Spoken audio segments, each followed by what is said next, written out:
You ask Tiger to solve. This deals with linear equations with one unknown. The final result is x equals -25/3. Let's solve it step by step. Group all x terms on the left side of the equation. Subtract 4x from both sides. Group like terms. Simplify the arithmetic. Group like terms. Simplify the arithmetic.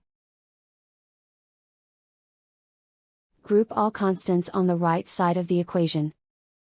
Add 39 to both sides. Simplify the arithmetic.